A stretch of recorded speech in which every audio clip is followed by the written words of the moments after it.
हरि ओम् नमः सर्वेभ्यः। अद्य श्रीमद्भगवद्गीतायाः प्रथमभागस्य चतुर्थं दिनं।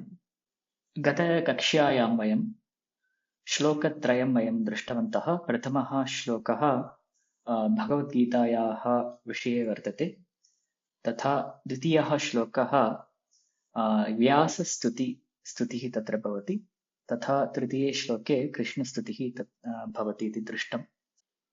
चतुर्थः श्लोकः वसुदेवसुतं देवं कंसचाणूरमर्दनं देवकी परमानन्दं कृष्णं वन्दे जगद्गुरुम्।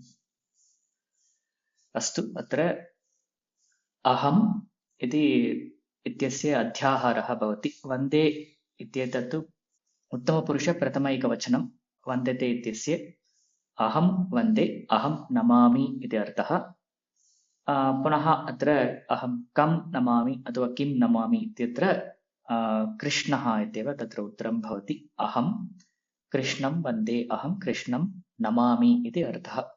इदानीं कृष्णशब्दस्य विशेषणानि अन्यानि भवन्ति। वसुदेवसुतं देवं कंसचाणूरमर्दनं देवकी परमानन्दम् अनन्तरं जगद्गुरुम्।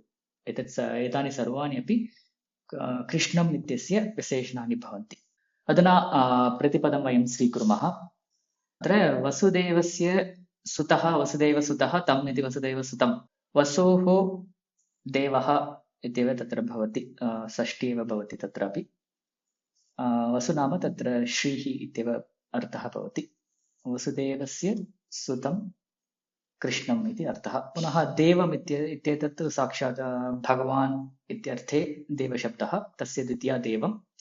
अधुना कंसचाणूरमर्दनम्, अत्र विवरणं कथं भवति। कंसः च चाणूरः च इति द्वन्द्वसमासः। कंसचाणूरौ तयोः मर्दनः, कंसचाणूरमर्दनः तम् इति कंसचाणूरमर्दनम्। देवकी परमानन्दं, परमः आनन्दः परमानन्दः। इदानीं देवकी परमानन्दः कथं भवति तत्र।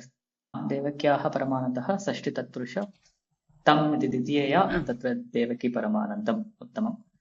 अत्र अत्र देवकी परमानन्दम् इत्येतत् तत्र कीदृशः समासः, तत्पुरुषः वा बहुव्रीहि वा। देवक्याः परमानन्दः, दट् इस् षष्ठी तत्पुरुषः।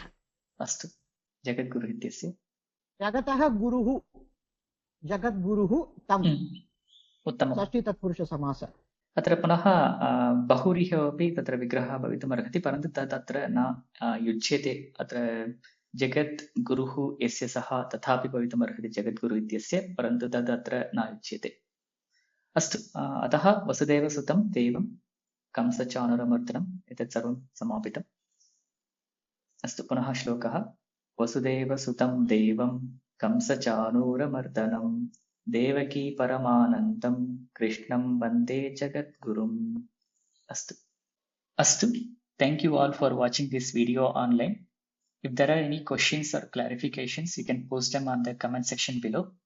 And if you are interested to join the live sessions, and if you meet the prerequisites of the course, you can register for the course from the link in the description. If you like this video, please like and share this video with others.